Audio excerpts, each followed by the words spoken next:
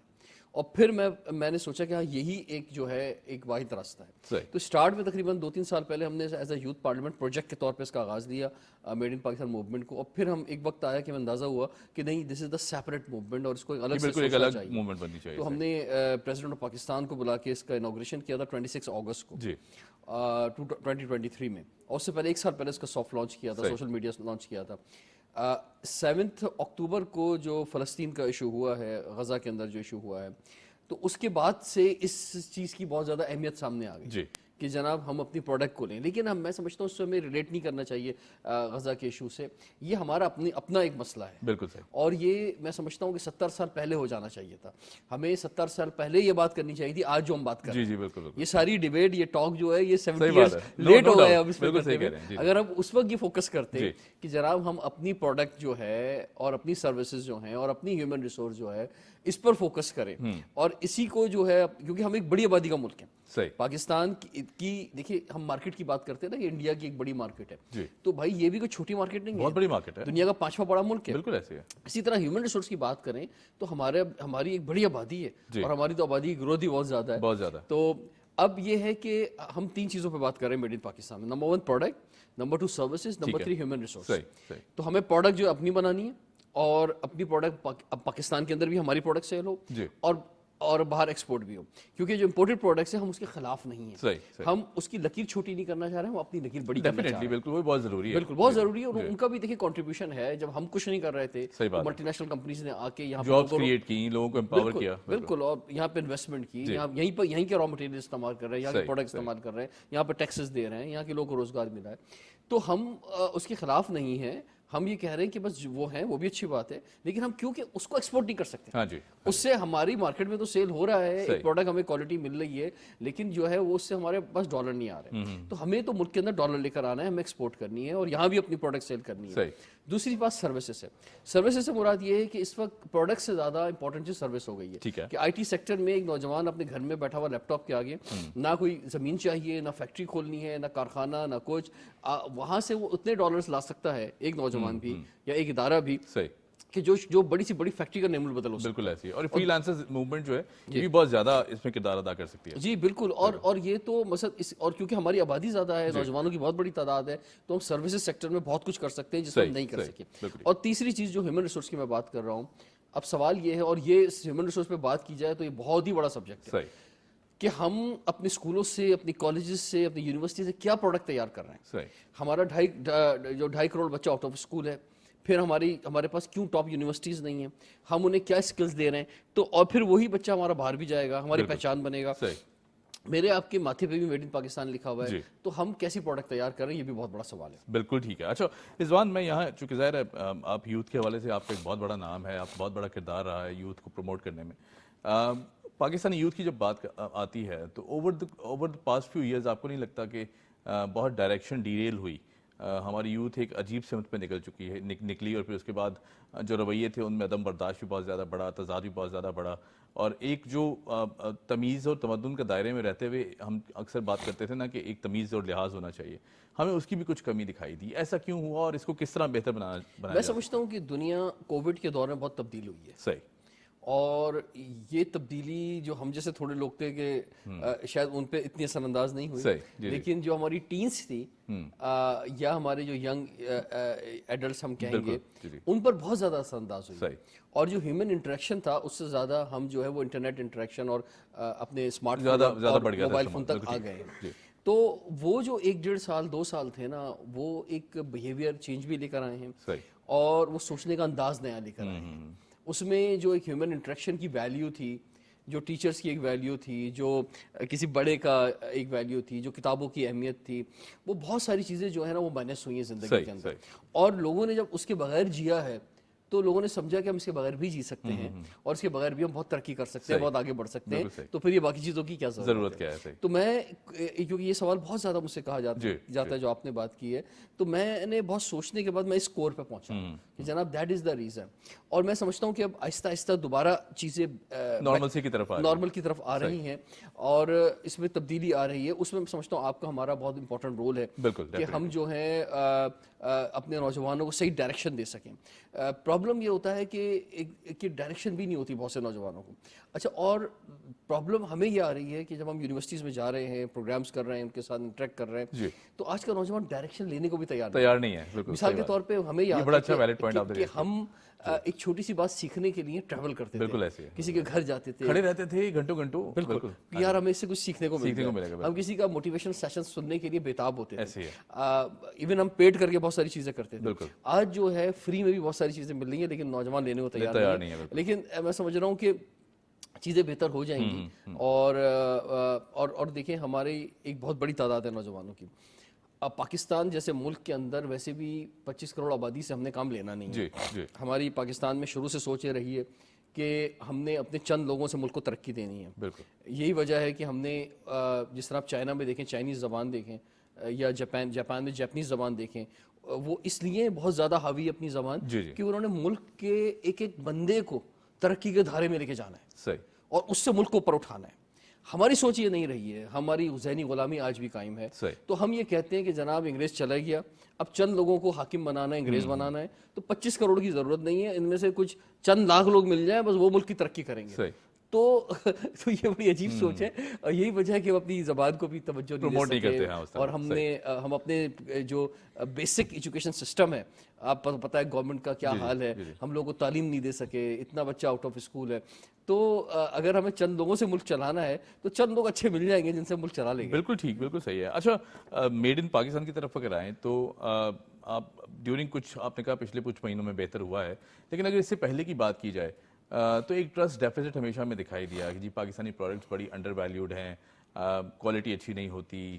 پھر اس کے بعد اگر بات کی جائے کہ استعمال کرنے کی جب بات آتی ہے تو پھر ہم یوزلی امپورٹڈ پروڈکٹس کی طرف رخ زیادہ کرتے ہیں. اب اگر پاکستان میں بنی ہوئی چیز کو ہم سوشلی یا مورلی سپورٹ نہیں کریں گے تو کوئی باہر سے آ کے کیسے کرے گا, اور اس چیز کو, اس تعصب کو کس طرح زائل کیا جائے؟ دیکھیں, پہلے تو ہمیں یہ چیز سمجھنی ہوگی کہ دنیا میں کوئی بھی ملک ایسا نہیں ہے جو کہ ہر پروڈکٹ کے اندر بہترین ہو. بالکل ایسی ہے, ٹھیک ہے نا. ہمیں معلوم ہے کہ جناب فلاں چیز جو ہے وہ امریکہ کی اچھی ہوتی ہے, فلاں چیز جرمنی کی اچھی ہوتی ہے, فلاں چیز جو ہے وہ برطانیہ کی اچھی ہوتی ہے, فلاں چیز جاپان سے اچھی آتی ہے, فلاں چیز چائنا اچھی بنا رہا ہے. تو اس کا مطلب یہ کہ ماسٹر آف آل تو کوئی بھی نہیں. بالکل ٹھیک ہے. ایسا نہیں ہو سکتا کہ ہم ہر پروڈکٹ کے بارے میں کہ جناب پاکستان سب سے اچھی چیز بنا دے گا. آج بھی ہم بات کریں تو ہماری اسپورٹس پروڈکٹس کا دنیا میں کوئی مقابلہ نہیں ہے. ورلڈ کپ کے اندر ہماری فٹ بال یوز ہوتی ہے. آج بھی سرجیکل آئٹم میں ہمارا کوئی مقابلہ نہیں ہے. آج بھی ایون ٹیکسٹائل کے اندر اتنے برے حالات کے اندر بھی ہمارا بہت بہترین ٹیکسٹائل ہے. اسی طرح اللہ نے جو ہمیں نعمتیں دے دی ہیں, جیسے رائس ہمارا جو ہے, ہمارے جو فروٹس ہیں, ہماری بہت ساری پروڈکٹس ہیں جن میں ہم اپنے آپ کو نمبر 1 کہہ سکتے ہیں. لیکن کیا ہے پرابلم کہ ہم نے اپنے سائز نہیں بڑھائے. مثال کے طور پہ ہم کسی بھی چیز کو نا بہت بڑا نہیں کر سکیں, اس کا ایک برانڈ ڈیولپ نہیں کر سکیں. تو ہمارا فوکس اس بات پر ہے کہ بھائی جس میں ہم پہلے بہتر ہیں ہم اس کو تو بہتر کر دیں اور اس کے سائز کو بڑھا دیں. اگر وہ 2 ملکوں میں جاتا تھا تو 50 ملکوں میں جانا شروع ہو جائے. ٹھیک ہے, اگر اس کی جتنی سائز ہے, اس کا جو سیل ہوتی ہے وہ بڑھنی شروع ہو جائے, کیونکہ اس میں پوٹینشیل ہے ہمارے پاس, اس میں ہمارے پاس ایکسپرٹیز ہے. تو پہلی چیز تو یہ ہو گئی. دوسری چیز یہ ہے کہ ہم, کہ آپ کی بات ٹھیک ہے, اگر میں کسی خاتون سے کہوں کہ بھائی یہ شیمپو آپ استعمال کریں اور اس کے بعد ان کے بال گرنے شروع ہو جائے تو وہ کہیں گی بھائی ایسی ابلوتنی نہیں چاہیے مجھے. صحیح بات ہے. تو اب بات یہ ہے کہ جن پروڈکٹس کے اندر ہماری کوالٹی نہیں ہے, ہم یہ کہتے ہیں کہ جناب ٹھیک ہے مانا اس بات کو, لیکن آپ ایک ڈائریکشن کی طرف تو جائیں. بالکل. چلیں آج مان لیا میں نے پروڈکٹ میں کوالٹی نہیں ہے, تو کیا 5 سال بعد بھی نہیں ہوگی؟ بالکل صحیح. کیا 10 سال بعد بھی نہیں ہوگی؟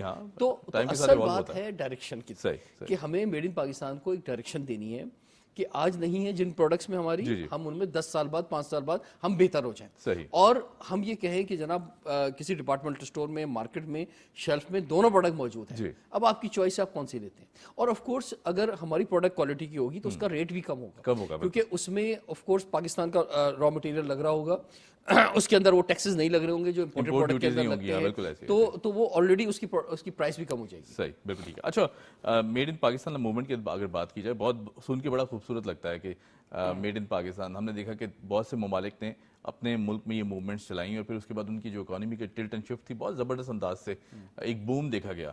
یہ آئیڈیا کس طرح آیا, کس طرح انیشیٹ کرنے کی پلاننگ ہوئی انیشیلی, اور پھر سب سے پہلے کس کو ساتھ ملایا کہ جی یہ آئیڈیا ہمیں جو ہے اب اس کو ایک پلیٹ فارم بنانا ہے؟ میں جیسے میں نے اسٹارٹ میں بھی کہا کہ میں جب نوجوانوں سے انٹریکٹ کرتا تھا اور وہ اکانومی کی بات کرتے تھے, تو کچھ میرے 3-4 سال ایسے گزرے ہیں کہ جب میں سوچتا رہا صرف کہ یار مجھے کوئی ایک ایسی چیز چاہیے کہ جو کہ سارے سوالوں کا جواب ہو. بالکل ٹھیک ہے. مجھے بہت سارے جواب نہ دینا پڑے.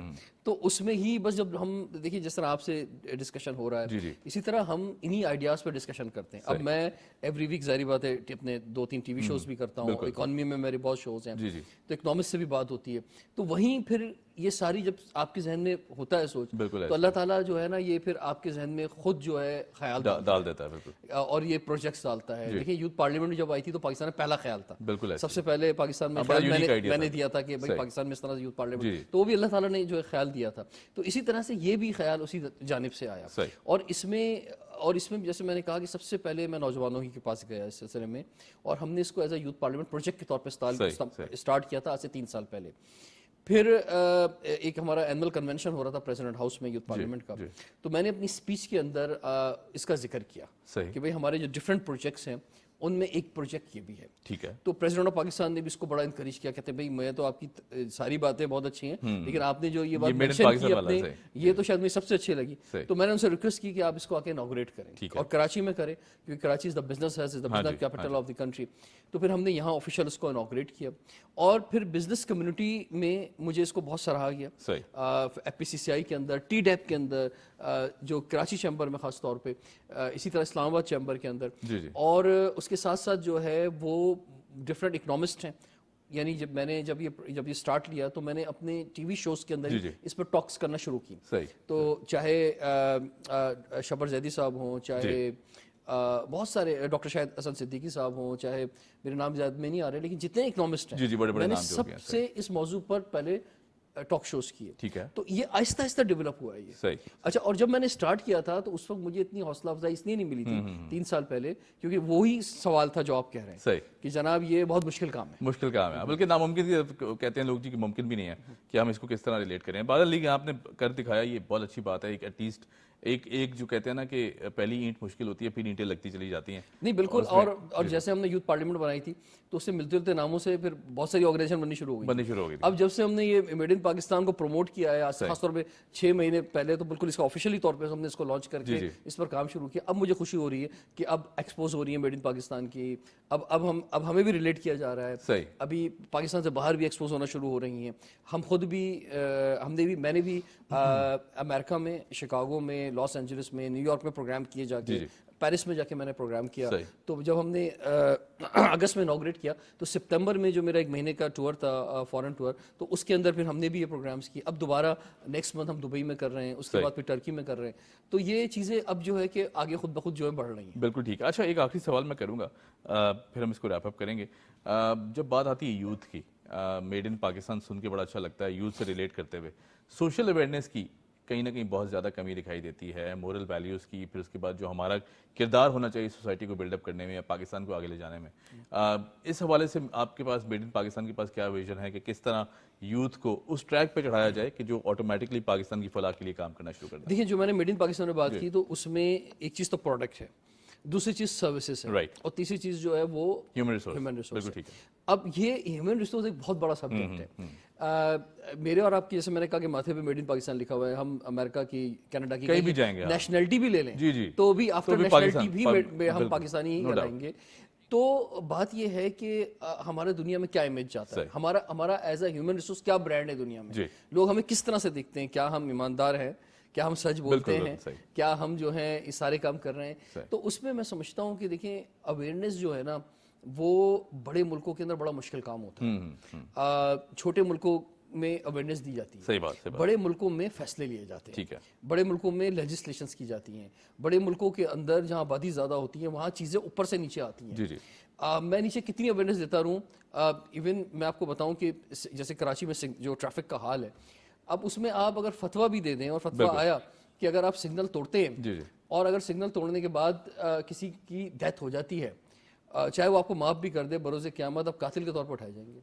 اب نوجوانوں نے تقریر سنی, مولانا صاحب کی, کہا یار بہت اچھی بات کی آپ نے, لیکن باہر نکل کے پھر سگنل توڑا. ہاں صحیح, اب آپ کیا اویئرنیس دیں گے بتائیں نا, بالکل اس سے آگے تو کوئی بات نہیں ہو سکتی نا. صحیح بات, صحیح بات. تو اس کا مطلب یہ ہوا کہ آپ کو جو ہے امپلیمنٹیشن جو ہے وہ لیجسلیٹرز کے طور پہ بہت ساری چیزیں امپلیمنٹ کرانی ہوں گی ملک کے بالکل اندر. ٹھیک ہے, لیکن میں اس میں سے پہلے ایک بات کہوں گا کہ دیکھیں کسی بھی ملک میں قانون کی عملداری اس وقت ہوتی ہے یا ڈنڈے کا استعمال اس وقت کامیاب ہوتا ہے جب ریاست لوگوں کو کچھ دے رہی ہوتی ہے. رائٹ رائٹ, بالکل ٹھیک. جب آپ اس قابل نہیں ہیں کہ آپ عوام کے بچوں کو سرکاری اسکول میں پڑھا سکیں, انہیں مفت صحت دے سکیں, انہیں بہترین ٹرانسپورٹ سروس دے سکیں, ان کے گھر پانی آ سکے, ان کی سڑکیں ٹھیک ہو سکیں, سیوریج کا نظام ٹھیک ہو سکے, تو اس سے پہلے آپ لوگوں کو ڈنڈا مار نہیں سکتے. رائٹ, بالکل, اس سے پہلے آپ لوگوں کو پہلے آپ کو ڈیلیور کرنا پڑے گا.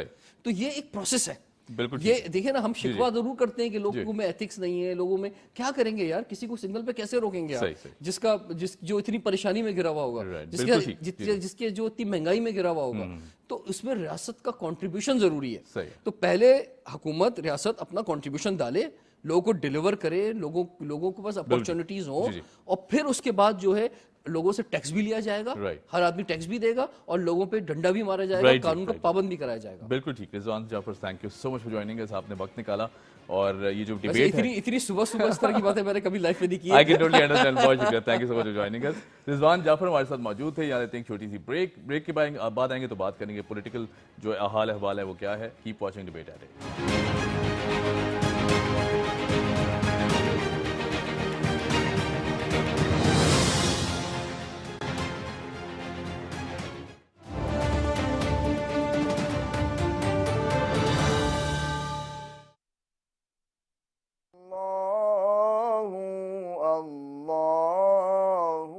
رحمتوں اور برکتوں سے بھرپور ماہ رمضان المبارک کے حوالے سے پاکستان ٹیلی ویژن کل پاکستان مقابلہ حسن قرات کا اہتمام کر رہا ہے. پاکستان ٹیلی ویژن کے متعلقہ سینٹرز پر قرات مقابلے کے آڈیشنز کا سلسلہ 15 جنوری سے 2 فروری تک جاری رہے گا. مقابلے میں شرکت کرنے کے خواہش مند آڈیشنز کا شیڈیول نوٹ فرما لیں.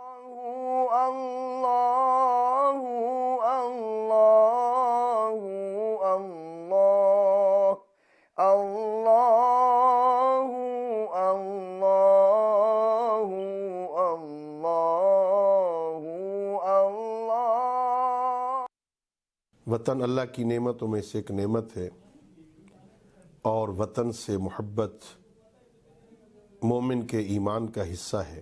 میں اپنے تمام ناظرین, سامعین, احباب کو عرض کروں گا کہ وطن میں رہتے ہوئے ایسی بات کرنا, ایسی بات لکھنا جس سے شدت پسندی کو ہوا ملتی ہو, کسی مقدس شخصیت, کسی مقدس کتاب یا کسی کے مقدسات کے بارے میں ایسی بات کرنا جس سے کسی کی دل آزاری ہوتی ہو, خصوصاً سوشل میڈیا میں آپ اس سے پرہیز کریں.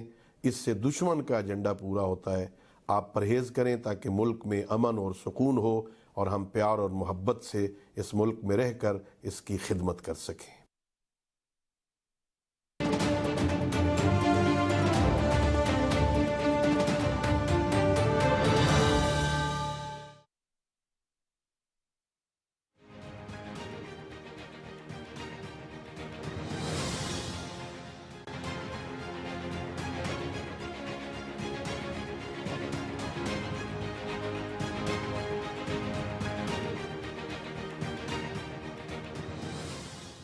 Welcome back after the break. آپ دیکھ رہے ہیں پروگرام ڈیبیٹ ایٹ 8. میں ہوں حمید انور, اور ایران کو جواب بھارت کے لیے پیغام تھا. بی ایل اے کا معاملہ ایران کے سامنے اٹھاتے رہیں گے, کوئی ہم پر حملہ کرے ہم خاموش رہیں, ایسا ہو نہیں سکتا. ایران کے ساتھ بارڈر کا کوئی مسئلہ نہیں. B L A B L F security forces پر حملوں میں ملوث رہے ہیں اور ابھی بھی حملے کر رہے ہیں. افغانستان اس وقت جو ہے وہ نان فنکشنل اسٹیٹ ہے. یہ تمام باتیں پرائم منسٹر صاحب نے ایک نجی ٹی وی انٹرویو میں کی, اور ڈیفینیٹلی جب بات آتی ہے پاکستان ایران معاملے کی تو بہت کلیئر سٹانس پاکستان کا رہا کہ یہ جو جوابی کارروائی تھی یہ کرنا بھی ضروری تھی, کیونکہ ظاہر دنیا کو یہ دکھانا تھا کہ ہم ایک سوورن اسٹیٹ ہیں, پاکستان کی سوورنٹی کو کوئی خطرہ نہیں ہے. ہمارے ساتھ موجود ہیں حسین تھیبو, سینئر جرنلسٹ ہیں. حسین کیسے ہیں آپ؟ سر میں ٹھیک ہوں, آپ کیسے ہیں؟ بالکل ٹھیک ٹھاک. حسین, ایران کو جواب بھارت کے لیے پیغام تھا, نگران وزیر اعظم صاحب کا بڑا کلیئر سٹیٹمنٹ, کیونکہ ظاہر ہم دیکھ رہے ہیں جتنی بھی دہشت گردی کے عوامل ہیں پاکستان میں, اس میں جب بھی انویسٹیگیٹ کیا جاتا ہے تو بھارتی ہاتھ نکلتا ہے. اس سٹیٹمنٹ کو کس طرح دیکھتے ہیں؟ دیکھیں, اس میں سب سے پہلے تو میں سرپرائز ہوں کہ یہ جو انسیڈنٹ ہوا نا, جی, تو یہاں پاکستان سے ایک ڈیلیگیشن تھا, وہ ایران میں گیا تھا, میں اس ڈیلیگیشن کے ساتھ تھا آفیشلی. جی, ہم اس وقت چابہار میں تھے, گورنر سندھ بھی تھے, اس کے ساتھ ہمارے جتنے بھی ٹریڈ ایسوسیشن کے ہیڈ تھے وہ بھی وہاں پہ موجود تھے, جس میں ایکسپورٹ پروسیسنگ زون کا چیئرمین تھا. اس کے ساتھ ساتھ ہمارا جو ایچ سی کا چیئرمین تھا. بہت سارے ایم اے یوز اور بہت سارے ایگریمنٹس ہونے تھے, اور ہم یہ سارا چیزیں ڈیسائیڈ کر کے ہم یہ ڈنر کر کے ہم باہر آئے, اور گورنر صاحب نے دوسرے دن مجھے انٹرویو بھی دینا تھا, اور ہم نے چابہار میں ایک بہت بڑی ایران کے ساتھ ایک ایم اے یوز بھی سائن کرنے تھے. All of sudden I was really surprise to see کہ وہ ایرانی ایک تو جو ادارے تھے ان کی آپس میں کولیبریشن ہی نہیں تھی. انہوں نے 3 الگ ڈفرنٹ کنٹریز پہ اٹیک کر لیا, اور انہوں نے یہ دکھانے کی کوشش کی کہ ایران بہت پاورفل ہے اور ایران کا جو دشمن ہے وہ اسرائیل ہے. بھائی تو اسرائیل تو ہمارا بھی دشمن ہے, اور آپ تو ہمارے دوست ہیں, اور آپ کے ساتھ تو دنیا جب کوئی بھی نہیں ہوتا ہے تب بھی پاکستان ایران کے ساتھ کھڑا ہوا تھا. اچھا, ہم نے یہ 3-4 گھنٹے اتنے وہاں پہ سسپینس میں گزارے کہ یہ ہو کیا گیا, ہم کدھر جائیں. مطلب اچھا, ہماری جو پاکستان کے ہائی آفیشیل اتھارٹیز سے بھی ہم وی ور ان کانٹیکٹ, انہوں نے ایٹ لیول بیسٹ ایران کو کنونس کرنے کی کوشش کی کہ بھائی یہ آپ نے غلط کیا ہے, اور آپ اس کے لیے آ کے اور اپنا اسٹیٹمنٹ دیں اور سوری کریں, سمپل از دیٹ. اور ایران نے نہیں کیا, اور دوسرے دن ہم نے اس طرح سے ان کو نشانہ بنا کے بتایا کہ آپ کے جو دہشت گرد, ہمارے جو ملک کے دہشت گرد وہاں ٹھہرے ہوئے ہیں, نام لے کے. ایران نے تو تکا مارا نا, کچھ بھی نہیں, ان کے بعد ڈیٹیل نہیں تھی. پاکستان نے اتنا ایکوریٹ کیا, اور میں سمجھتا ہوں کہ وہ جو پاکستان کے دشمن عناصر جو بیٹھ کے اسلام آباد میں اپنے پلانٹڈ لوگ بھی بٹھائے ہوئے تھے, جو کہتے تھے مسنگ پرسن, جو کہتے تھے وہ جی مسنگ, موت آ گئی, وہ بھائی کیا ہو گیا پھر؟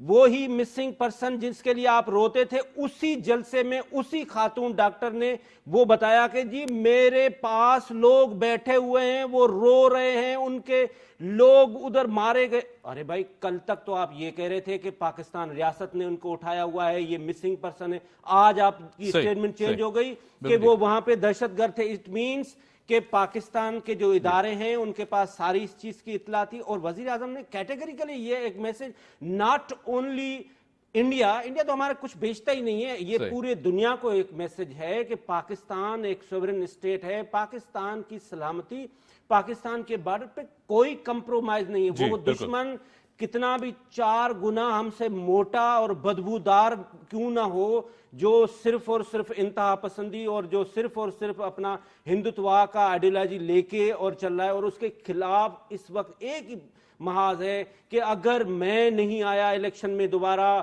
میں نے یہ منظر نہیں بنایا, تو پاکستان قبضہ کر لے گا دلی پہ, ہندوستان کی دلی پہ پاکستان کا جھنڈا لگ جائے گا. اس کو بھی کلیئر میسج گیا کہ ہم کرسٹل کلیئر جو پاکستان کی فارن پالیسی ہے اس میں خاص طور پہ میں کریڈٹ دوں گا ہمارے جو سید عاصم منیر جو ہمارے آرمی چیف ہیں, وہ جو ایس آئی ایف سی کو بھی ایڈ کر رہے ہیں, اور وہاں پہ ایران میں بہت سارے پروجیکٹس تھے جس پہ ہم نے ایس آئی ایف سی, وہ ایران کا پورا وہ اپنا انہوں نے ایونٹ ہی سارا کا سارا برباد کر دیا. دوسرے دن تیسرے دن کوئی تھا ہی نہیں. آپ اتنے بڑے ایک نیوکلیئر اسٹیٹ کے ساتھ آپ محاذ لے رہے ہیں, مطلب کیا کر رہے ہیں؟ بالکل ٹھیک, رائٹ جی. اچھا, moving on to next story. Pakistan میں ٹارگٹ کلنگ, دہشت گردی کا بھارتی منصوبے بے نقاب, 2 پاکستانی شہری قتل کرائے, 5 گرفتار, سیکرٹری خارجہ کی بریفنگ. اور ڈیفینیٹلی ہم جس طرح ہم پہلے بھی بات کر رہے تھے کہ پوری دنیا میں اب دیکھ رہے ہیں کہ بھارت ایکسپوز ہو چکا ہے. جو بھارتی دہشت گردی ہے, وہ چاہے ویسٹرن کنٹریز ہوں چاہے ایسٹرن کنٹریز ہوں, اب سب یہی کہہ رہے ہیں کہ ایک دہشت گرد سٹیٹ بنتی جا رہی ہے بھارت.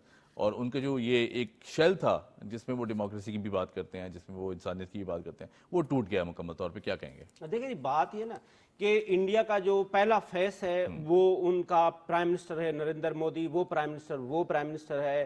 جس کے لیے امریکہ نے اس پرائم منسٹر کو پہلے بین کیا ہوا تھا. ڈکلیئرڈ دہشت گرد جماعت تھی. ڈکلیئر دہشت گرد بندہ تھا, جماعت تھی, آر ایس ایس کی آئیڈیالوجی تھی کہ یہ انتہا پسند ہیں, انہوں نے جینوسائیڈ کیا ہے, گجرات میں مسلمانوں کا قتل کیا ہے. لہذا ہم اب آپ ہندوستان کے لوگوں کی مینٹلٹی دیکھیں, آپ اس کو پرائم منسٹر بناتے تو بھائی اس نے آپ کو اوپر پھول تو نہیں جلنے, اس نے وہی دہشت گردی ریسنٹلی کینیڈا میں کی, جو کینیڈا میں پروف کے ساتھ دنیا کو پیش کی گئی کہ بھائی یہ بندہ آیا, اور اس کے بعد انگلینڈ میں ہوئی.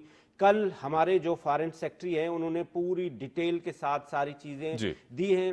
اس کے ساتھ میں نتھی کروں گا جو کشمیر میں اس وقت ظلم ہو رہا ہے, جو وہاں پہ ہندوستان نے اس کے اوپر ایک سب جیل بنایا ہوا ہے. مجھے ضرورت اب اس بات کی ہے کہ جو اتھارٹیز ہیں, یہ جو دنیا کے سو کال بڑے بڑے چیمپئن بیٹھے ہوئے ہیں, انسانی حقوق کے علم بردار ملک, جس کو ہم برطانیہ کہتے ہیں, جس کو ہم امریکہ کہتے ہیں. اچھا پاکستان تو تھوڑا سا بھی کچھ کر دے تو بڑی وہ تماشا بن جاتا ہے دنیا میں. یہ سارے ثبوت کے ساتھ آپ کے پاس کینیڈا کا ثبوت آ گیا, آپ کے پاس برطانیہ کا ثبوت آ گیا. کل آپ کو ہمارے فارن سیکٹری نے 1 بائی 1 کر کے ایک ایک بندے کی ڈیٹیل کے ساتھ سب کچھ بتا دیا کہ کس نے کہاں سے را کے ایجنٹ نے آ کے.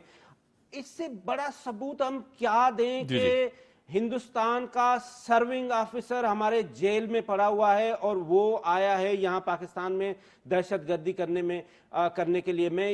مجھے اس میں کوئی ڈاؤٹ نہیں ہے کہ یہ جو پاکستان میں ڈی سٹیبلائزیشن ہے, یہ جو پاکستان میں روزانہ ایک نئی کہانی مسنگ پرسن, یہ اس میں ہندوستان انوالو ہے. اور یہ ان لوگوں کو جن کو آپ مسنگ پرسن کے لیے آتے ہیں, ان کو مسنگ کرنے والا بھی ہندوستان ہے. اور اس کو ضرورت اس بات کی ہے کہ یو این, مجھے تو او آئی سی کا نام بھی لینا مجھے تو بڑا اچھا. میں چونکہ یہاں پہ یہ بات کروں گا, جو بات آتی ہے اس طرح کی دہشت گرد عناصر کی, اور پھر اس کے بعد اگر ہم بات کرتے ہیں کہ پاکستان ایک طویل جنگ لڑتا رہا ہے دہشت گردی کے خلاف, اور دنیا جانتی ہے, ریئلائز کرتی ہے اس چیز کو کہ پاکستان ایک امن پسند ملک ہے, اور پاکستان نے ہمیشہ بہت ساری قربانیاں دی ہیں. ہم عسکری اداروں کی بات کریں تو میرا سر فخر سے بلند ہو جاتا ہے کہ اتنی قربانیوں کے باوجود جس طرح سیسا پلائی دیوار کی طرح ہماری پاک افواج اور ان کے ادارے کھڑے ہوئے ہیں, کیا کہیں گے اس حوالے سے؟ دیکھیں جی, میں سمجھتا ہوں کہ میں نے ابھی ایران میں تھا نا, میں وہاں پہ دیکھا کہ ان کا تو کوئی سسٹم ہی نہیں ہے, کوئی کولیبریشن ہی نہیں ہے. ہمارے ہاں ایک ادارہ ہے, پاک آرمی کا ڈسپلن ادارہ ہے, جس کی ایگزامپل دنیا میں دی جاتی ہے. اور ہمارا جو ادارہ ہے, اور اس کی میں سمجھتا ہوں آج کل یہ جو الیکشن کے, میں اس کو بھی تھوڑا سا کنیکٹ کروں گا, یہ جو ہمارے نادان بچے ہیں جو اپنے ہی انسٹیٹیوشنز کے لیے بیٹھ کے بول رہے ہیں, ان کو سوچنا چاہیے یہ ہمارا ایک ادارہ ہے جو ہماری سلامتی کا ضامن ہے, کیونکہ جو ہمارا دشمن ہے وہ ہم سے 5 گنا بڑا, موٹا اور بدبودار ہے. اگر ہم نے یہ ادارے کے لیے نہیں سوچنا, ہم نے اس ادارے کو پروٹیکٹ نہیں کرنا, یہ پاکستان ہے اگر پاک آرمی کی وجہ سے ہے. ہمارے جو پاک آرمی کے انسٹیٹیوشن ہیں, خاص طور پہ وہ کوئی بھی کام ہو, جب آپ کے پاس فلڈ آتا ہے, جب آپ کے آتا ہے, جب آپ کی کوئی سب سے زیادہ ٹرسٹ فیکٹر ہمارا پاک افواج کے اوپر ہوتا ہے, سب سے لائن آرڈر سچویشن ہو جاتی ہے, تو ود ان منٹس ہمارے جو آرمی کے انسٹیٹیوشن سے اگر کوئی ایسا انسیڈنٹ آتا ہے تو وہ ود ان منٹس اس کو ٹربل میں نکالتے ہیں. اور ہمیں چاہیے بینگ اے پاکستانی, ہمیں سب سے پہلے پاکستان کے ساتھ کھڑا ہونا چاہیے, پاکستان کے اداروں کے ساتھ ہونا چاہیے, پاکستان کے جو انسٹیٹیوشن, وہ چاہے ہماری پولیس ہو, وہ چاہے ہمارے لائن آرڈر انسٹیٹیوشن ہو, اور خاص طور پہ پاک آرمی ہو, ان کے ساتھ ہمیں کھڑا ہونا چاہیے. بالکل. ایک آخری نیوز سٹوری ہے, وہ ڈسکس کر لیتے ہیں, وقت کی کمی ہے. ڈیجیٹل محاذ پر کچھ قوت افراتفری چاہتی ہیں وزیر اطلاعات صاحب مرتضیٰ سولنگی صاحب, جس طرح اس پوری سچویشن میں ان کو بار بار آ کے اسٹیٹمنٹ دینا پڑتی ہیں, کلیریفائی کرنا پڑتا ہے چیزوں کو, ایک بڑا پرو ایکٹیو رول ان کا رہا ہے ڈیورنگ دس کچھ ماہ میں. یہ بالکل ٹو دا پوائنٹ انہوں نے بات کی ہے. ہم دیکھتے ہیں کہ پاکستان کو سوشل میڈیا پر بھی خاص طور پر اس طرح کی بہت سے محاذ کا سامنا ہے کہ جہاں نیگیٹیوٹی پھیلائی جاتی ہے, جہاں پہ انتہا پسندی پھیلائی جا رہی ہے. دیکھیں, اس کو کس طرح بہتر بنایا جائے, یوتھ کو کیا ڈائریکشن ہونی چاہیے؟ سب سے پہلے تو جو مرتضیٰ سولنگی صاحب ہیں, یہ ہمارے بہت اچھے دوست بھی ہیں, میرے پروگرام میں بھی آتے رہتے ہیں, بہت نفیس انسان ہیں, اور بہت زبردست. ابھی حالیہ آپ نے دیکھا کہ ایک وہاں پہ بل پیش ہوا جس میں وہ کہا گیا کہ الیکشن, تو انہوں نے کیٹیگریکلی آ کے کہا کہ نو, ہم یہ چاہتے ہیں کہ ہم جو ہمارا کیئر ٹیکر سسٹم جو بھی سیٹ اپ ہے جتنے دن تک ہے اتنے ہو اور اس کے بعد الیکشن ہو, اور یہ اب 5th جنریشن کی وارفیئر ہے. ٹھیک ہے, ابھی ایک حالیہ ہالی ووڈ میں مووی آئی, اس کی بھی پوری انویسٹیگیشن کی. یہ مرتضی سولنگی صاحب نے ہمیں بتایا ایک لیکچر میں کہ اس میں ایک بندہ لڑکی فون اٹھاتی ہے, وہ کہتی ہے سر ہم نے دہشت گرد کو کراچی میں پکڑا. اب کراچی دہشت گرد, اب آپ جب کنیکٹ کرتے ہیں پرفیوم لینا ہے آپ پیرس کو کر لیتے ہیں, اب آپ جب آئی ٹی کے لے لیتے ہیں تو آپ بنگلور کے چلے جاتے, مطلب دنیا کا وہ نشانی. تو اس نے اس کو بڑا زبردست طریقے سے کاؤنٹر کیا کہ یہ جو 5th جنریشن وار ہے, یہ جو ہمارا سوشل میڈیا ہے, یہ جو ہمارے لوگوں کو خراب کیا جا رہا ہے, ہمارے انسٹیٹیوشنز کے اگینسٹ بات کیا جا رہا ہے, میں سمجھتا ہوں اس میں ہمارے کیئر ٹیکر سیٹ اپ اور خاص طور پہ مرتضی سولنگی صاحب نے بہت اچھا رول پلے کیا ہے. ہی از اے تھورو جینٹل مین, ان کو میڈیا کا پتہ بھی ہے, دنیا کے بڑے بڑے اداروں میں پہلے سرو بھی کر چکے ہیں, پاکستان ریڈیو ہو, وہ چاہے دنیا کے بڑے بڑے ادارے ہوں. تو میں سمجھتا ہوں یہ بہت اچھے طریقے سے اس چیزوں کو بھی کاؤنٹر کر رہے ہیں, اور ہمیں کوئی شک نہیں ہونا چاہیے جو 8 فروری کو الیکشن ہو رہے ہیں وہ بالکل ٹرانسپیرنٹ بھی ہو رہے ہیں, جو ابھی تک ہم اس کی ساری ڈیٹیل میں جا رہے ہیں. اور جس کو عوام ووٹ دیں گے, اور عوام کو چاہیے کہ ان کو ووٹ دیں, ایٹ لیسٹ جو 9 مئی کے انسیڈنٹ کے کرمنلز ہیں ان کو نہ دیں, ہوش کے ناخن لیں, ایسے لوگوں سے بالکل بھی اوائڈ کریں. اور آپ کے حلقے میں چاہے وہ انڈیویجول آپ کو انڈیپینڈنٹ ہے, کسی پارٹی کے ساتھ ہے, بندے کو ووٹ دیں دیکھ کے, جو کل آپ کو میں پکڑ سکوں کہ عمیر بھائی میں نے آپ کو جو ہے ووٹ دیا تھا تو میری گلی تو ٹھیک کروا دیں. بالکل ٹھیک ہے حسین, وقت کی کمی ہے, بہت سی نیوز سٹوری سی. Thank you so much for joining us. Hussain Thebo ہمارے ساتھ موجود تھے, یہاں لیتے ہیں آپ سے اجازت. آپ سے ملاقات ہوگی کل صبح. Keep watching debate at 8.